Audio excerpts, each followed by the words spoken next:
আসসালামু আলাইকুম এভরিওয়ান। আজ খুবই মজার একটা নাস্তা বানাবো। পুরো রেসিপি জুড়ে সাথে থাকবেন। রেসিপিটি ভালো লাগলে শেয়ার করে দিবেন প্লিজ। নাস্তাটা আপনাদের সবার ভালো লাগবে, যেহেতু আমরা এখন শীতকালে অনেক মজার মজার নাস্তা সবাই খেতে ভালো লাগে। যে কোনো নাস্তা অনেক মজা লাগে, তবে বাঁধাকপির নাস্তাটা বানালে দেখা যায় কি বাঁধাকপির বড়া কিংবা বাঁধাকপির ঝালপোয়া বানালে অনেক মজা লাগে খেতে। তো এখন আমি বাঁধাকপির ঝালপোয়াটা কীভাবে করছি সেটাই আপনাদের সাথে শেয়ার করব।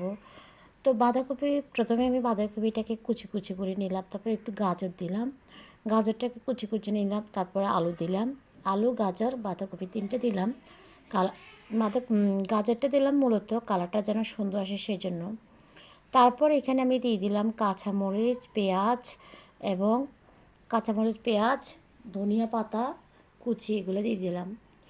তারপর আদা রসুনের পেস্ট দিয়ে দিলাম, একটু দিয়ে দিলাম লাল মরিচের গুঁড়া, স্বাদ মতো লবণ, ধনিয়া জিরার গুঁড়া, টেস্টি মশলা, বেকিং পাউডার, সব মশলা একসাথে দিয়ে খুব ভালো করে মেখে নিলাম।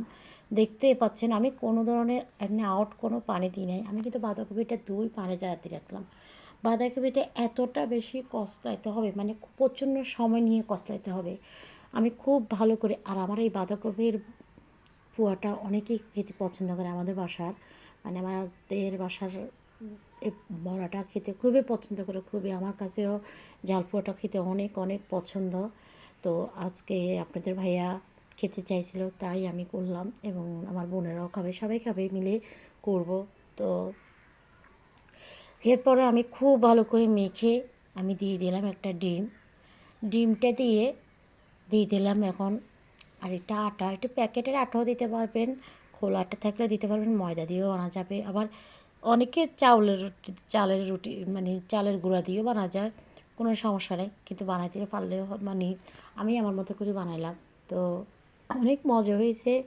তারপর মেখে আমি সব কিছু দিয়ে মেখে, দেখতে পাচ্ছেন কীভাবে করে মেখলাম, একদম শক্ত থাকবে না, নরম হবে না, একদম নরমালে থাকতে হবে। তারপর মেখে আমি কিছুক্ষণ ঢাকনা দিয়ে ডেকে রাখলাম। আবার এখানে একটু তেল দিয়ে দিলাম, সয়াবিন তেল, মানে মাখানোর সময় খুব ভালো করে মেখে অনেকক্ষণ রাখলাম। রাখার পরে চুলার উপরে আমি একটা কড়াই বসা দিলাম, কড়াইতে পরিমাণ মতো তেল দিয়ে দিলাম। তেলটা যখন গরম হয়েছে তারপর আস্তে আস্তে দিয়ে দিলাম ঝালপোয়াটা একটা একটা করে আস্তে আস্তে, প্রথমে দুইটা দিলাম, মানে টেস্টটা কেমন আসছে। যখন দেখলাম যে ঠিক আছে সব কিছু, তারপর আর এখানে আমি একটা জিনিস বলতে ভুলে গেলাম, টেস্টি মশলাও দিলাম। তো আমি আসলে এখানে বয়সে যদি কোনো মশলা দিতে মানে বলতে ভুলে থাকি, অবশ্যই আপনারা ভিডিওটা ভালো করে দেখবেন, ইনশাল্লাহ অনেক ভালো লাগবে। ব্যস্ততার মধ্যে যতটুকু পারছি করছি। সবাই ভালো থাকবেন। আল্লাহ হাফিজ।